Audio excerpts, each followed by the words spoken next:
bueno, aquí nos encontramos por primera vez en este primer episodio de Escala. Me alegra muchísimo poder iniciar este viaje con ustedes y sobre todo con el invitado de esta noche.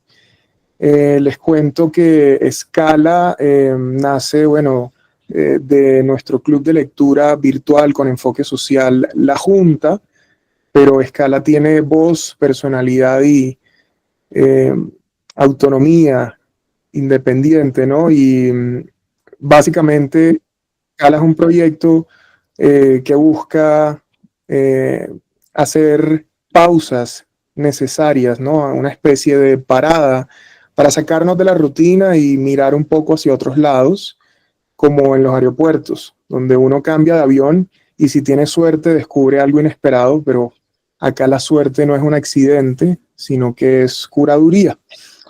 Porque Scala no quiere seguir el algoritmo, Scala no quiere seguir el canon, sino la intuición.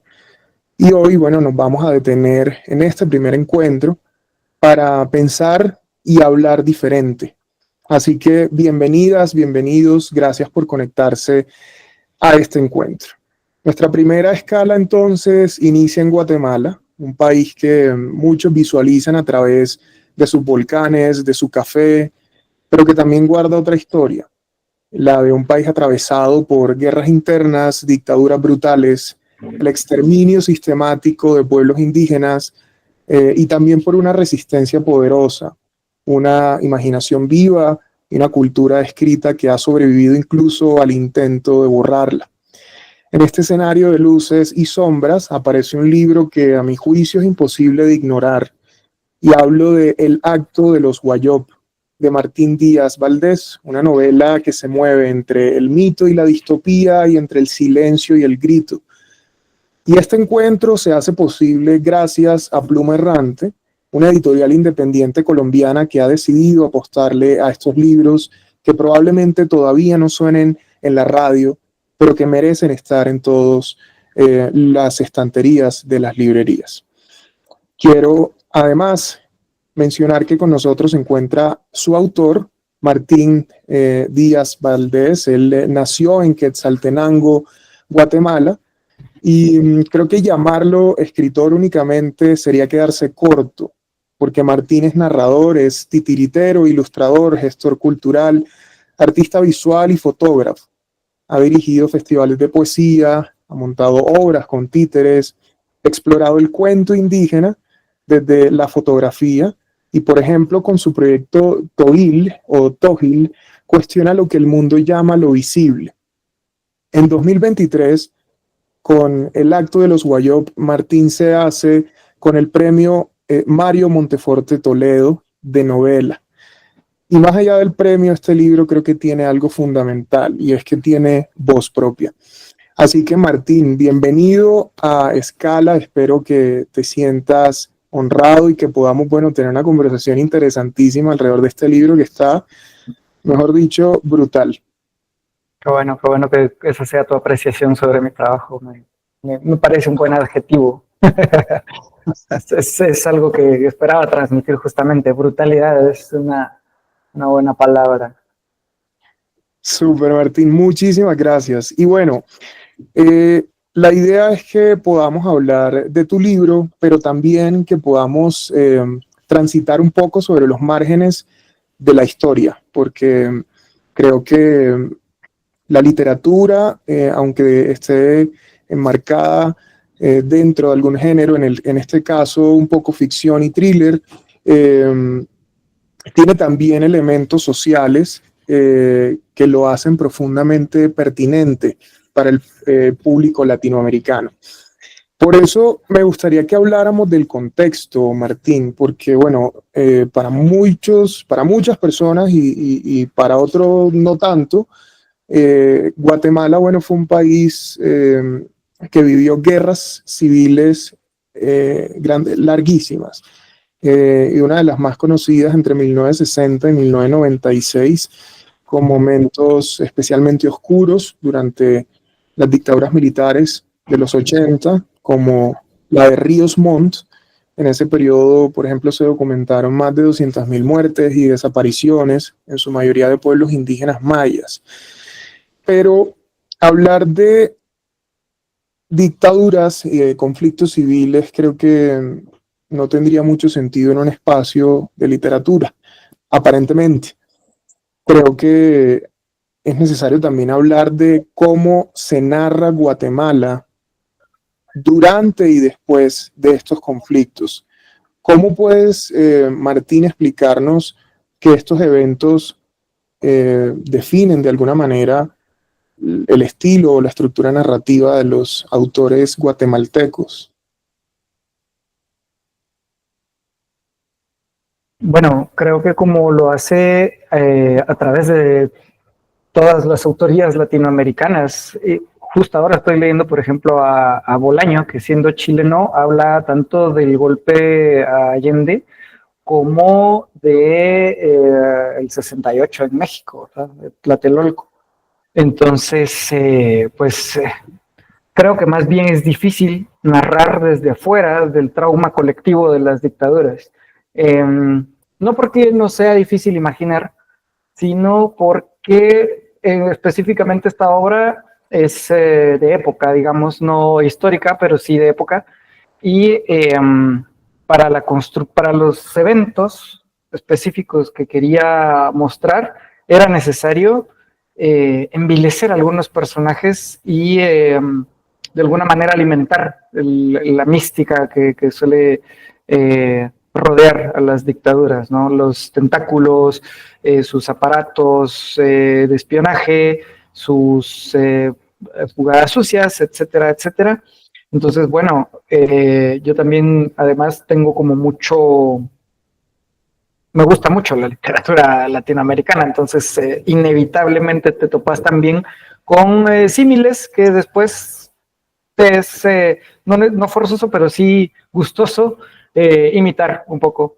Desde el señor presidente, hablando desde la localía de Miguel Ángel Asturias, como digo, Bolaño, Alejo Carpentier, ¿verdad? Que tiene también una obra fantástica sobre dictadores en el recurso del método, y, y García Márquez, que fue como los primeros que leí, no tan...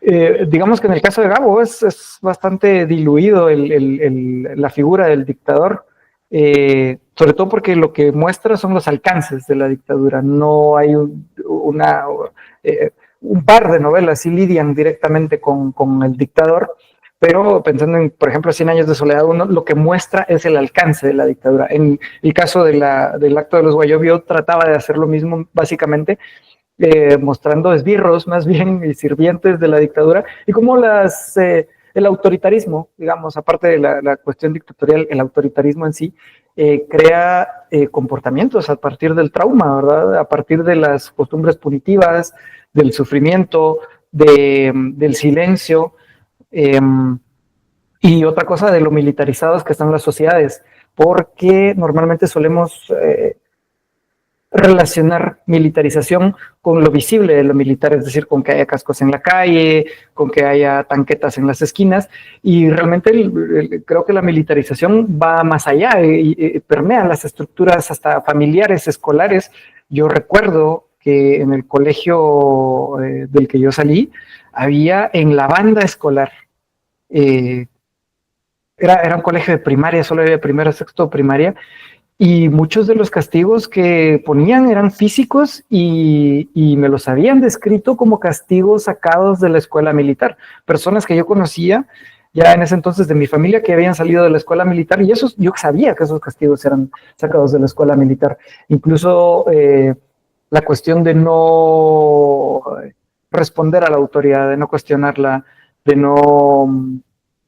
aceptar la verticalidad y las jerarquías como una especie de estado natural del ser humano.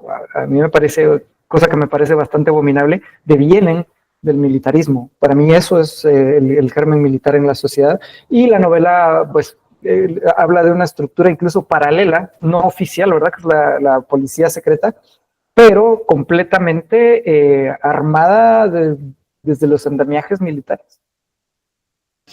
Claro, y Martín, hablando sobre la narrativa, bueno, el argumento mejor de la novela, uno cuando empieza a leerla se encuentra con escenas gráficas bastante crudas. Hay momentos en los que pareciera que los personajes disfrutan un poco lo que hacen, ¿no? Y, y esto creo que llama poderosamente la atención porque al momento de leerla intentaba como encontrarle similitudes con otros libros y no sé si te sientas cómodo con que haga de pronto comparaciones con otros escritores, pero las concibo interesantes porque por momentos sentí que leía, por ejemplo, a Pedro Páramo de Juan Rulfo, porque logras transmitir muy bien, de manera excepcional, diría, el tema del ambiente, la humedad, las sensaciones, pero sobre todo esta atmósfera sombría que se posa sobre cada personaje. A la vez sentía que leía un poco a Cormac McCarthy por la brutalidad de los hechos, ¿no? Con la sevicia que puede existir en estos personajes. Y me atrevería a terminar diciendo que incluso este libro de Temporada de Huracanes de Fernanda Melchor pareciera dialogar muy bien con tu obra. ¿Existe alguna influencia de pronto de estos autores, quizá de Juan Rulfo, o es, como decías tú, una inspiración natural por la realidad que viven nuestros pueblos latinoamericanos y en especial el caso guatemalteco? No, sí hay una inspiración y una influencia, digamos, asumida de precisamente de esos tres autores, entre muchos otros, y cosa que también muchas veces no deviene solo de la apreciación de la obra del autor, sino también de hablar con personas que los han leído, ¿verdad?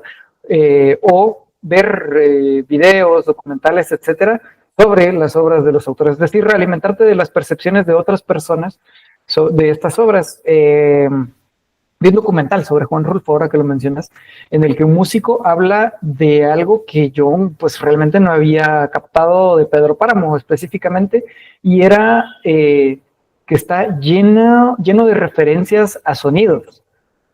Habla de cómo la lluvia rasca, de cómo el viento raspa, de cómo tal y tal. Entonces dije, bueno, de ahí tomé como cierta conciencia de que para lograr una experiencia inmersiva era necesario describirle a la mente a través de la literatura estímulos que envolvieran los cinco sentidos, el sudor, el olor de la brosa, por ejemplo, que es muy particular, de la tierra mojada, el olor de un río. Son cosas que parecieran habérsenos olvidado a las personas urbanas. Digamos, estamos tan saturados de estímulos que cuando salimos un poco al campo recordamos que las cosas, los ambientes tienen olores, tienen sonidos particulares y tienen sensaciones incluso táctiles, completamente involuntarias.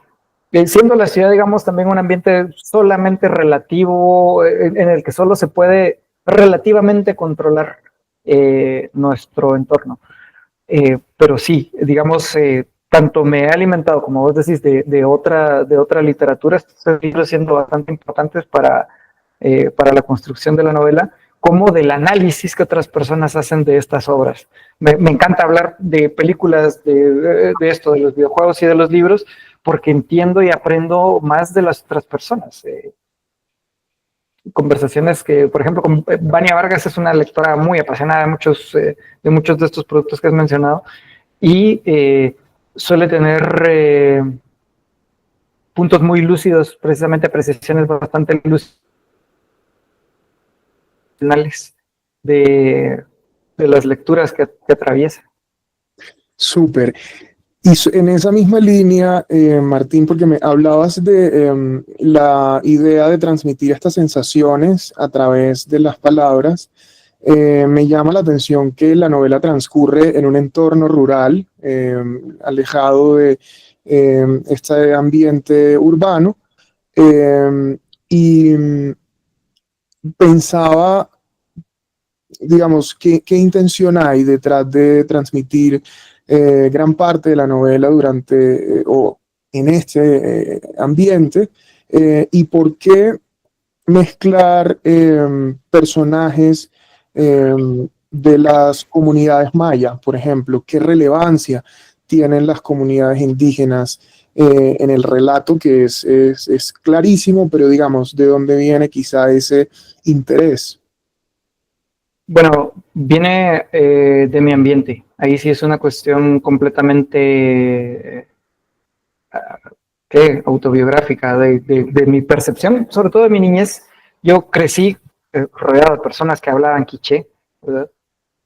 Además de que mi propia familia pues sufrió en algún punto de su historia este proceso violento de colonización, que en el caso de Guatemala se llamó ladinización, en el que se orillaba a las personas maya quichés, en este caso, a renunciar a sus costumbres, a su forma de vida, a su idioma, a su vestimenta, huyendo de la discriminación o siendo perseguidos directamente o a puertas económicas y sociales, ¿verdad? Mi bisabuelo hablaba quiché, era maya quiché, Fernando Mull, fue alcalde de su comunidad incluso. Entonces me es embebido por el ambiente. Lo que estoy haciendo ahí sencillamente es demostrar cómo funcionan muchas barreras sociales. Alguien, un lector de la novela, dijo algo bastante lúcido que me voy a robar bien cínicamente, y era que el hecho de que no hubiera una traducción del quiché, que es el idioma que sale en la novela, era una metáfora de cómo el Estado, y esto es representado en este caso por agentes literal del Estado, no escuchaba a los pueblos originarios, porque ni siquiera se había interesado en adquirir las herramientas para escucharlos. Cuando, digamos, su relación con el territorio es mucho más sana y mucho más armoniosa que la que pueda tener un agente gubernamental en este caso, ¿verdad? O una persona urbana en general. Entonces, bueno, esas dos son razones. Además de que, pues sí, me gusta mucho también la literatura maya, y justamente hace poco me impactó un libro bastante, que ha tenido muy buena acogida acá, que se llama de la exotización al mayámetro, de María Jacinta Shonriquiac, que habla precisamente sobre los procesos de colonización continuada que han padecido los pueblos mayas. Y yo quería, pues, ya que tenía el bagaje, también demostrar esas violencias que no me han afectado directamente como una persona de lo que llamamos acá en Guatemala la etnia ladina, pero sí que he atestiguado, y la empatía me mueve a mostrar ese maltrato, del cual además durante un periodo de mi vida, una juventud bastante poco educada, pues tomé parte, ¿verdad? Creo que en Guatemala el racismo es una cuestión muy impune, es algo que incluso se alimentaba, y claro, hay personas que justifican diciendo, es que, y lo he escuchado, desafortunadamente en parientes, no míos, pero sí ajenos, esta justificación de, es que si no usábamos la palabra, la forma de dirigirse a las personas indígenas como un despectivo, la gente podía pensar, como vos decís, yo crecí todavía durante el conflicto armado interno de Guatemala, los militares o algún oreja podía pensar que la familia tenía una educación que llamara a la empatía por los pueblos y perseguirnos o desaparecernos, ¿verdad? Me parece una excusa bastante laxa, pero que sí muestra cómo la violencia afecta profundísimamente hasta la educación de los niños, ¿verdad? Se usaba la palabra indio como un peyorativo, y a mí me parece una cuestión abominable.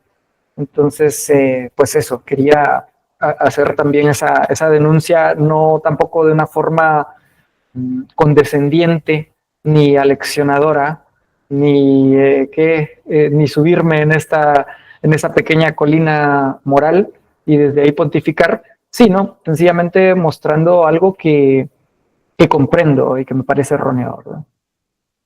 Y me gusta eso que dices, creo que es una de las razones por las cuales disfruté mucho la lectura, y es que aunque la denuncia no es panfletaria, tampoco es condescendiente, ¿no? Sobre los usos que se tienen sobre los conceptos de las vidas de las comunidades indígenas en Latinoamérica. Creo que nuestros pueblos latinoamericanos en general han estado atravesados por una narrativa violenta, peyorativa y en muchas ocasiones despreciativa hacia estas comunidades.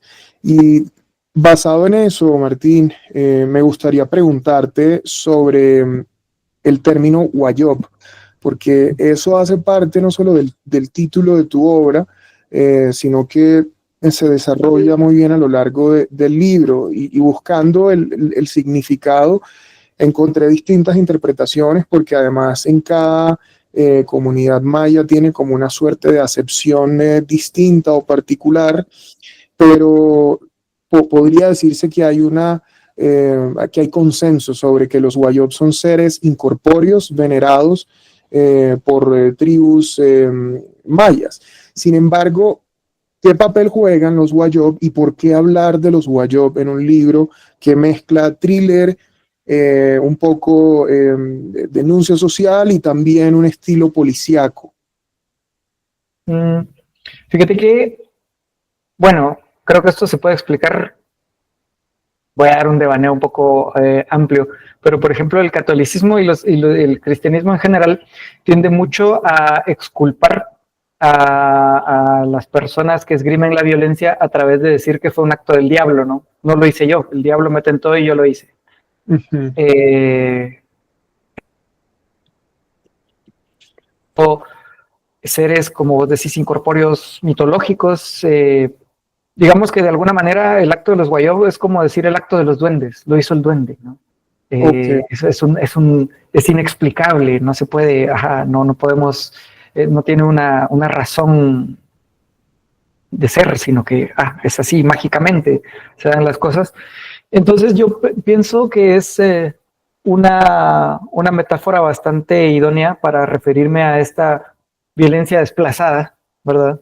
Esta exculpación, esta forma de lavarse las manos, además hacerlo a través de un elemento que es ancestral maya, ¿verdad? Los Wayop, que en realidad es Wayop es el plural, Way es el singular, eso también es muy, muy interesante, que son básicamente criaturas mágicas, cualquier criatura que no sea que no sea de la naturaleza. Por ejemplo, sí, los duendes y las hadas en el maya choluteca serían guayobs, ¿no?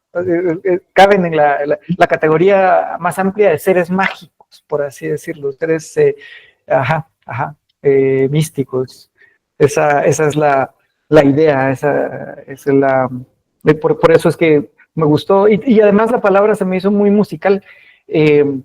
Originalmente la novela iba a transcurrir en 5 días y se iba a llamar Guayep, porque hay un periodo de 5 días en el calendario agrícola de los pueblos mayas que se llama así, y es un periodo de, digamos que hablando en términos occidentales, mala suerte, pero es obviamente en la cosmovisión, la filosofía maya tiene una connotación bastante distinta, solo es la herramienta más fácil que encontré en nuestro idioma para poder hablar de este término que era Guayab, pero después se comenzó a ampliar. Necesité más tiempo para las acciones de mis personajes y por eso preferí usar Guayó. También pasó por mi mente ponerle solamente Guayó. Luego, bueno, pues es una cuestión ya de fonética y de musicalización fonética, pensar, el acto de los Guayó, bueno, tal, ¿verdad? Y por eso, esa es la explicación de esa palabra en el título. Ok. Otro elemento, Martín, que uno se encuentra en tu novela, estoy tratando de hacer un montón de preguntas que no nos induzcan al spoiler. Eso sí, comprendo que es difícil. Digamos que siendo una novela de misterio, Claro. ¿verdad? La trama es el meollo del asunto, pero dale, es comprensible. Me ha pasado lo mismo mucho en Guatemala. Claro, pero bueno, quería hablar justamente de un elemento llamativo, quizá no es algo común cuando uno lee historias, digamos, de corte de misterio, porque aquello que da miedo suele tener nombre o aquello a lo que se le teme suele tener nombre. En tu novela no. En tu novela hay personajes que no tienen nombre, digamos, nombres humanos de alguna manera. Son casi que identificados a través de números, de cifras. ¿Qué ganamos y qué perdemos cuando le quitamos nombres a los que estamos acostumbrados a los personajes que leemos o en tu caso a los personajes que describes? Mm. Bueno, en realidad ese artilugio, porque es un artilugio, la novela fue concebida dentro del panorama literario universal y dije, bueno, ¿cómo habiendo ya tanta novela y tantas personas que escriben tan bien, puedo crear personajes memorables que tengan un nombre, que sea pues fácilmente recordado muchos años después de la lectura de la novela? Y lo que se me ocurrió fue precisamente acudir a la historia. Hay un ensayo de Rafael Arévalo Martínez maravilloso que narra la vida del dictador Jorge Ubico, que es el dictador del que transcurre la segunda época, por así decirlo, de la novela. Y resulta que el andamiaje de su policía secreta tenía los títulos a los que yo aludo ahí. Es decir, detective de seguridad y agente de investigación son títulos que sí se emplearon para designar funciones dentro de la policía secreta y tenían números. En el caso hay reportes en la crónica de Arévalo Martínez y menciona al agente de investigación número 30 y tal y al detective de seguridad número 50 y pico. Recuerdo que esos eran con los que empezaban y eran números que eran dobles, ¿no? También pensé en el 007, por ejemplo, que ahí está nada más, todo el mundo sabe quién es el 007, ¿verdad? Claro. Entonces dije, bueno, ¿por qué no? Probar qué tal funciona con los números. Y además hay otro artilugio ahí escondido y es sobre los videojuegos. Este no es spoiler, así que lo voy a decir de una vez, que uno de los personajes se llama Uno, ¿verdad? Es Sí. número 1. Y bueno, cuando uno juega videojuegos, quien mueve la acción es uno. Es decir, uno se refiere, no habla del personaje cuando uno relata lo que está haciendo dentro del videojuego, no dice, entonces Link tiene que hacer tal, no, es uno quien está moviendo la acción del videojuego. Entonces también tiene ese como guiño, intento de elemento para aumentar lo inmersivo, el elemento inmersivo del libro. Ok. Entonces, Interesante esa analogía que haces, ¿no? Entre darle esos nombres a los personajes o a un personaje y el ejercicio o la vinculación que tiene el lector con la obra, ¿no? Como es uno de los investigadores, pero es uno también quien le está dando un poco sentido a la trama, a lo que sucede. Eh, y en esa misma línea, Martina, hay otras cosas que creo que no se pueden dejar de mencionar y es el elemento de los sueños, estas características oníricas que uno va encontrando en tu obra, eh, tienen o dotan a la narración de cierto misticismo y a veces un poco de confusión. Eh, ¿cómo, ¿Cómo evitar que lo onírico se vuelva etéreo o cursi quizá? Porque en el acto de los Guayob el sueño no es escapismo, no es trinchera. ¿Cómo logras mantener ese filo? a través de la pesadilla. Sí, yo, bueno, y también de la experiencia universal de soñar, ¿no?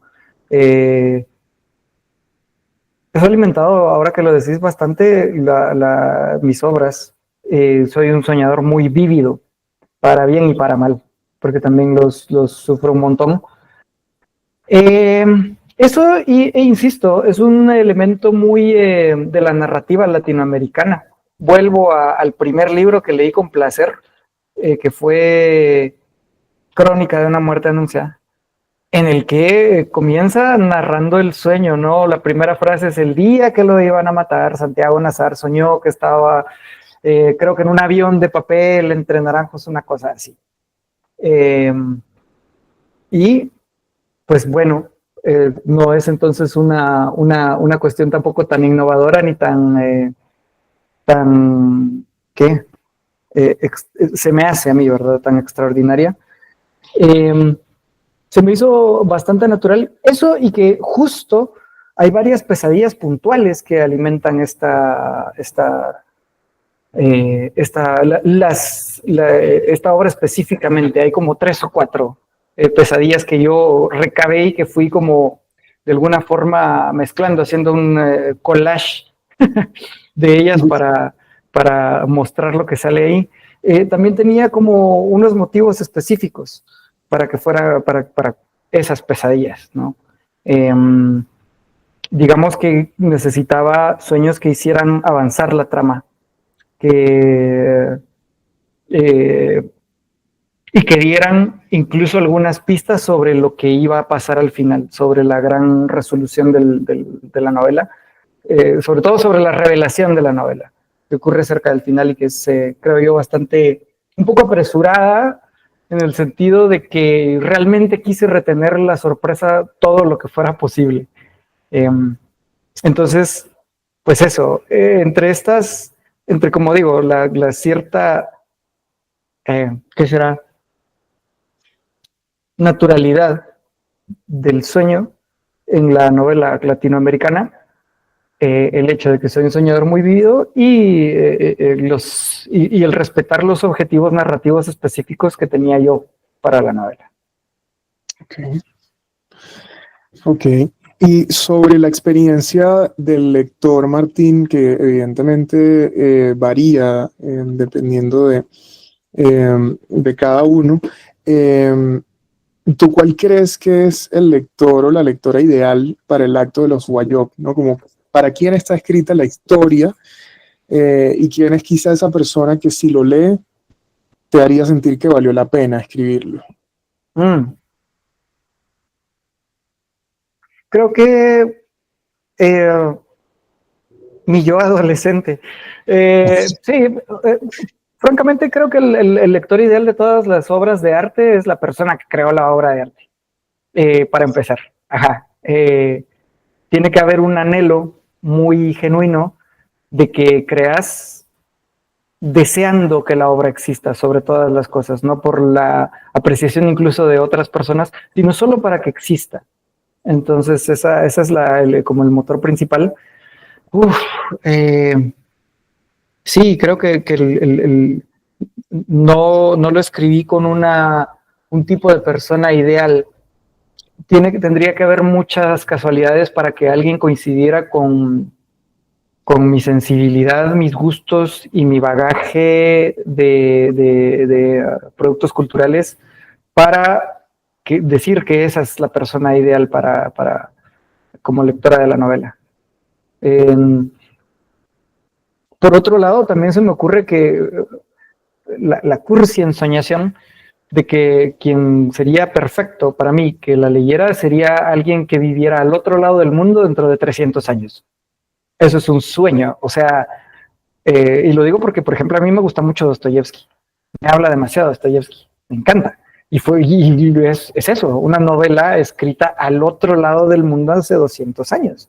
Claro, sus objetivos, los objetivos iniciales específicamente de Dostoyevsky se diluyeron porque él creaba muchas veces sus novelas con el objeto de que fueran una especie de parábolas bíblicas sobre la naturaleza humana, la psicología, el comportamiento y otro montón de ¿qué? Otro montón de elementos que sencillamente componían la obra y ya estaba ahí. Y recuerdo que específicamente sobre los demonios esta novela fantástica, que es hasta ahora mi favorita de Dostoyevsky, él dice que la escribió, que es una novela ideológica. Y que incluso llega a decir algo muy fuerte: así se hunda mi arte, yo necesito decir estas cosas. Y la verdad es que en mi caso es una cosa que funciona un poco al revés. El elemento ideológico para mí de la novela, es decir, el mensaje, se diluyó por completo. Okay. Y lo que persiste es la forma. Entonces, esa es mi respuesta, entre que nadie más que yo y alguien que estuviera lo más lejos posible de mis circunstancias actuales. Esa mezcla. Súper, magnífico. Martín, me gustaría preguntarte algo sobre algunos extractos de entrevistas que encontré por allí, que me llamaron la atención porque mencionas que tomas algunos elementos de ciertas experiencias audiovisuales que tuviste en tu infancia, principalmente o especialmente cuando viste Jurassic Park, ¿no? Y eso en la entrevista decías despertó tu interés por la paleontología, y algo de la selva en esta novela tiene relación con eso. ¿Cómo se conecta esa infancia con esta historia que escribes, de la que hoy hablamos? Pues creo que en el sentido de la exploración y la curiosidad, el hecho de que los personajes sean investigadores, pues es como que la parte, la cara brutal de la investigación, en este caso, ¿no? La investigación policíaca y por las malas de entes paralelos del Estado, versus la investigación científica. Hubo un momento en el que yo dije, voy a meter a alguien que sea científico acá, pero no casaba con el contexto. no casaba con el contexto de la época, sobre todo. Entonces, pues, ni modo, lo que tenía a mano era detectives y eché mano de eso. Pero sí, originalmente quería que fuera una cuestión de investigación científica, de alguna manera. Cambiar el género a fantasía precisamente por eso, para darle como un énfasis a esa curiosidad. Quería que fueran entes curiosos, pero que esa curiosidad tuviera un porqué. Entonces, pues, lo que tuve a mano al final de cuentas fue detectives en la selva. Pero sí, como decís, es claro que está influenciado por el yo niño, que quería haber sido una mezcla entre Indiana Jones.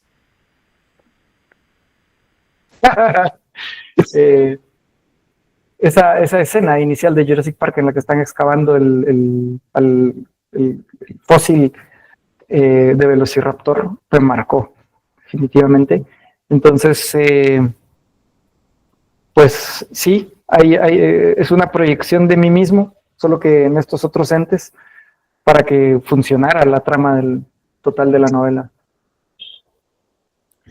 Martín, y digamos, ¿qué parte de ti fue quien escribió el libro? ¿El poeta, el fotógrafo, el titiritero, el narrador o el niño de 12 años? Yo diría que el poeta definitivamente no. Creo que todavía soy un poco una mezcla de todas esas cosas que acabas de enumerar, porque todavía tengo ese impulso de querer imitar productos que me gustan de una forma súper pueril, lo hago y conscientemente pueril. es como un juego. También por eso me siguen gustando los videojuegos, ¿no? Yo veo un poco la literatura, la concibo como un juego. Entonces, en algún nivel, por supuesto que no estoy diciendo que todo sea un juego.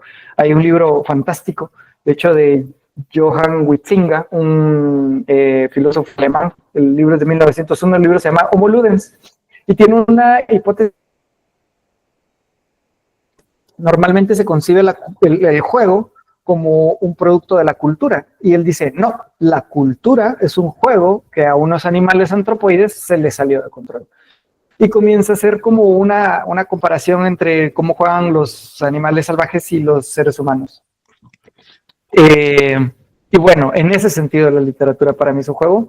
Entonces, tal vez sí, el niño de 12 años es el que prima ahí.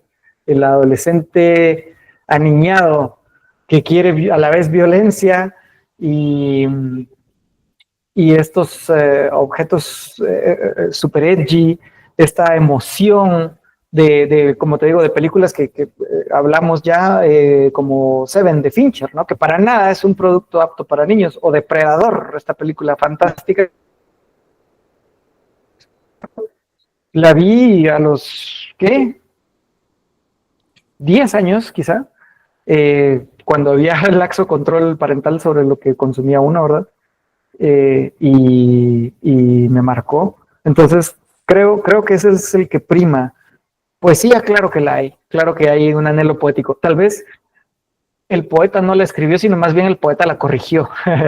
Le dio su tercera, cuarta lectura y fue añadiendo como los matices de poesía. Eso sí, porque también estoy muy consciente de que hay estados mentales que van añadiendo capas a cada corrección y cada nueva lectura que se hace de la novela. Y a veces es consciente y otras inconsciente. Martín, nos vamos acercando al final del encuentro, pero quisiera que habláramos de cómo percibes tú el panorama literario en Guatemala. Porque antes de hacerte la pregunta puntualmente, hablar en síntesis de lo que es el acto de los Guayop, ¿no? Que es una novela breve, atmosférica, y cargada de simbolismo. Se sitúa en una selva ambigua donde vive una comunidad bajo un régimen violento y la historia gira un poco entre estos seres que se transforman al dormir, que son los Guayop, entre también lo humano, lo animal y lo espiritual. Y la trama, sin decirlo todo, es una suerte de metáfora sobre el poder, sobre la violencia, sobre la deshumanización de ciertos cuerpos. Y podría decirse quizá que es un libro que atraviesa al lector. Sobre esa última parte de que el acto de los Guayop, digamos, sin decirlo todo, hace todas estas denuncias. ¿Tú crees que la literatura guatemalteca ha tenido que tomar formas diferentes para decir lo que no se podía decir en voz alta? Sí, seguro. Y ha pasado por muchas influencias a lo largo de su historia y sobre todo de su historia reciente. La posmodernidad y el Internet nos abrieron la posibilidad de enriquecer de otros elementos nuestras tradiciones artísticas. Y a veces pasa muy conscientemente. En el caso de mi novela es muy natural. En otros elementos, en otros sentidos es muy natural. Yo crecí, digamos, en medio de bueno, acabamos de hablar de la novela de Dictador del realismo mágico. Eso fue una forma de hacer que funcionó durante un tiempo. Después vino cierto realismo sucio, creo, durante los 90, una época a la que le llaman del desencanto. Y eran también la nueva novela. Ha habido varios movimientos que se contestan entre sí en la literatura guatemalteca, y mi novela no es la excepción. No es porque yo esté en un movimiento o algo, sino que intento muy deliberadamente de utilizar elementos que no se emplean tradicionalmente en la novela guatemalteca, que no se han usado hasta ahora, no se habían usado hasta ahora, junto con manera de hacer que se venía trabajando sobre todo en los 90s y principios de los 2000. La clásica de que uno, tratando de no parecerse a sus papás, se parece a sus abuelos, ¿verdad? Digamos que mis influencias inmediatas trabajaban mucho sobre la realidad inmediata, sobre la ciudad, por ejemplo, sobre el desencanto de la posguerra, sobre la mentira de la prosperidad que iba a venir con el capitalismo y tal, y te mostraban la miseria, lo sucio, la violencia, pero en un nivel muy cercano, que estaba muy aquí nada más, que con palabras muy coloquiales de la hora. Entonces yo tratando de contestar a esas tendencias, ejemplo de una novela que se llama Viernes de Dolores de Miguel Ángel Asturias, en la que retrata la forma de hablar de los estudiantes de 1930. Y claro, esto es un movimiento narrativo en medio del que yo crecí, digamos, viendo a mis mayores que eran de la generación X y un poco más mayores, pues trataba de contestar precisamente, de no ser Asturias, de romper con Asturias, con Luis de León como tradiciones literarias, para formar otra cosa, y yo tratando de formar otra cosa acudía a los anteriores, ¿no? Pero además con otros elementos muy conscientemente tomados de Hollywood, de los videojuegos, de influencias del internet, de influencias más postmodernas y que, insisto, no se habían trabajado hasta ahora, que yo supiera en literatura guatemalteca, o sencillamente ya se habían trabajado, pero no me habían satisfecho. Y por eso sencillamente existe la novela, por la insatisfacción y las ganas de que exista un elemento como nuevo, pero que en realidad solo es poco tradicional o olvidado dentro de las letras guatemaltecas. Súper. Quiero leer antes de hacerte las últimas dos preguntas, Martín, un mensaje que dejó Bárbara en la caja de comentarios diciendo que justo te iba a pedir que hablaras un poco más sobre el uso del idioma quiché en tu brutal novela, pero como ya hablamos un poco al respecto, no quiere hacer spoiler y simplemente quiere felicitarte y decir que es fascinante escucharte hablar de tu obra y que ojalá mucha gente pueda leerla. Suscribo el comentario de Bárbara. Gracias. Qué buen comentario. pues sí, sí, el uso del idioma quiché ya lo he explicado. Bueno, también me interesaba mucho que estuviera esa barrera del idioma. Magnífico. Las últimas dos preguntas son preguntas para conocerte un poco más y saber en qué andas, Martín. Lo primero es, ¿qué historia crees que debería contarse más en Latinoamérica?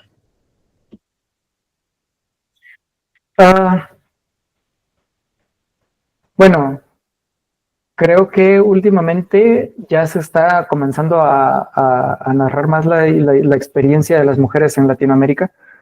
Y eso había sido algo que el machismo institucional no había dado espacio a ello, ¿verdad? Y ahora justamente mencionas a Fernanda Melchor, está Mariana Enríquez como muy en boga, Samantha Schweblin. Entonces eso está pasando. Digamos que la imaginación de las mujeres no era algo que hacía falta en el panorama literario guatemalteco y latinoamericano en general. Y también, digamos, romper con las estructuras que se nos han naturalizado, esto del realismo mágico. Incluso creo que al mediano y largo plazo terminar la novela de Dictador, que no es un tema que pase de moda, ¿verdad? Porque siempre hay autoritarismo, desgraciadamente, en el mundo, sino solo tratarla de una forma un poco más nueva y fresca. ¿Qué más? Creo que desarrollar nuestras propias imaginaciones y tenernos fe, sencillamente. Perfecto. ¿Qué libro estás leyendo, Martín, ahora? Los Detectives Salvajes de Bolaño. Los Detectives Salvajes de Bolaño. Creo que, por ejemplo, esa es una novela que me sorprendió un montón, siendo un tema que estaba tan ahí, ¿verdad? Los grupos literarios de chavitos que quieren cambiar el mundo a los 17 años y tienen todas estas aspiraciones grandilocuentes. Estaba ahí mismo y Bolaño viene y dice, pero si aquí está esto, ¿por qué nadie ha hecho una novela sobre esto? Y amplía el panorama de pronto así. A mí me lo está haciendo ahorita, mientras en esta época de mi vida. Entonces, hasta creo que dialoga con tu pregunta anterior esto, ¿verdad? Explorar nuestras propias vidas cotidianas y nuestras imaginaciones y expandir sobre eso. Creo que, por ejemplo, cuando vemos la literatura que se está vendiendo un montón ahorita, es básicamente fantasía en el sentido tolkieniano con erotismo. Es la fantasía tolkieniana con el erotismo, y el erotismo específicamente occidental blanco, ¿verdad? Esa mezcla es lo que le está reventando, y todo se está volviendo un clon de eso mismo. Entonces creo que, por ejemplo, la fantasía de los países de la región que ahora conocemos como Latinoamérica da para mucho. Da para, cuando lees a Mariana Enríquez y lees sobre el Imbunche, ahí hay un ser mítico que no es ni un orco, ni un duende, ni un dragón, y que expande el universo imaginativo de los lectores. Entonces, eso, tomar nuestro propio bagaje cultural. También voy a decir algo un poco temerario, creo que hacer a un lado un poco Occidente y esta moralina de la apropiación cultural. Yo cuando oigo hablar de apropiación cultural, veo en ello una herramienta de los liberales blancos para evitar el entendimiento entre los pueblos, es decir, la interculturalidad, si no es a través de ellos, ¿verdad? Es decir, puede haber una interculturalidad entre lo asirio y lo maya siempre que haya un explorador blanco que los concatene a ambos, ¿no? ¿Por qué? ¿Por qué tiene que estar Occidente mediando entre dos pueblos si a mí, como una persona de Guatemala, me surge hacer algo sobre Asiria, lo voy a hacer? Y si me dicen, estás tomando el bagaje de otros pueblos y eso es colonización o apropiación cultural, no lo es interculturalidad. Yo no estoy colonizando ni estoy quitándole a los pueblos nada al fascinar, al estudiar su cultura, al aprender de ellos y al tomar elementos para narrar y para enriquecer la mía propia, para enriquecer a los pueblos de Latinoamérica. Entonces, eso con un poco a esta interculturalidad con mi libro, ¿verdad? Magnífico. Bueno, Martín, gracias por inaugurar esta primera escala, este espacio que hemos dedicado precisamente para eso, para dar a conocer a aquellas voces que están haciendo no solamente cosas diferentes, sino cosas que muchas más personas necesitan escuchar.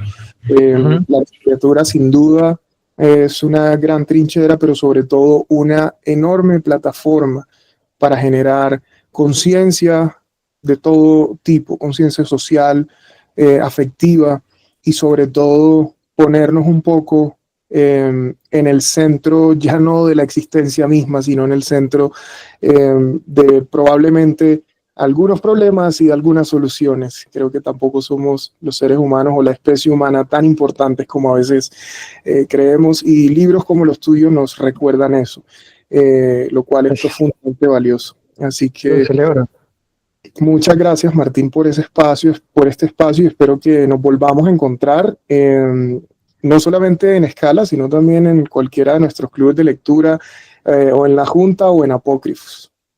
Gracias, ojalá pase, sí, ojalá pues les guste mi trabajo. La verdad, las personas que se unieron, estoy muy, muy agradecido con ustedes por su atención. Y bueno, espero poder seguir creando y poder seguir aportando a esto que hablo sobre la interculturalidad y el entendimiento entre nosotros, y sobre todo seguir expandiendo la experiencia humana a través del arte, que es mi objetivo desde que tengo conciencia, digamos que no con estas palabras, por supuesto, pero que es lo que yo espero, expandir la experiencia humana a través de regalar trozos a otras personas. Entonces estoy muy agradecido por el espacio y pues espero que les agrade el libro. Ya lo tendrán en sus manos dentro de pronto. Gracias a Vani por ser quien gestó todo esto, por ser la persona que más ha estado esforzándose para que todo esto se haga realidad. Y pues dentro de poco esperemos estar con más actividades, ¿verdad? Y con, qué sé yo, algún otro libro. Espero que vuelvan a saber de mí pronto. Ojalá. Por supuesto que sí, por supuesto que sí. Muchísimas gracias, les deseo mucho éxito también con su proyecto, me parece valiosísimo. Estoy muy agradecido. Gracias, Martín, y un deseo de éxito mutuo para ti también. Y bueno, para quienes se conectaron a este encuentro por primera vez, recordarles que Escala es una plataforma de difusión cultural que pretende dar a conocer nuevas voces de la literatura latinoamericana, y pretendemos que este espacio se repita una vez al mes. Recuerden que este libro, El acto de los Guayop, de Martín Díaz Valdés, va a estar disponible con Pluma Errante, la editorial que, como ya mencionaba Martín, ha estado gestionando gran parte de este espacio y poder tenerles a ustedes el libro disponible en Colombia.